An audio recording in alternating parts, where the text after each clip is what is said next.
मालक याच्यावर सही करा. ऐसा मत करो मेरी जान, लाइफ में कुछ अच्छा करो यार. बिल्कुल रिक्स नहीं लेने अरे काय मालक, तुम्हाला नोकरावर भरोसा नाही. 20 वर्षापासून मी तुमच्याकडे नोकरी करायलो आणि तुम्ही दिलेलं वाचायले. करा सही. ठीक आहे तू म्हणायला तसंही करतो मी. करा. और अभी तो रुको, क्लाइमैक्स अभी बाकी है. चल उठ. अरे काय झालं? अरे उठ. काय झालं? उठ. अरे बड़े खतरनाक लोग हैं. काय झालं? खोपड़ी तो साले. अरे ऐक ना. काय काय रे म्हाताऱ्या, साल्या 20 वर्षापासून तू टकटक काय कित आलो. आजपासून मी जसं म्हणीन तसं तो ऐकायचं. तुझ्या सगळ्या प्रॉपर्टीचा मालक मी झालो.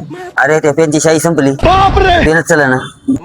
मालक मी तुमची दिल्लगी करू लागलो. बसा नाही तर बसा ना. बसा ना. बसा खाली बसा. वो अलग ही लेवल का बंदा था.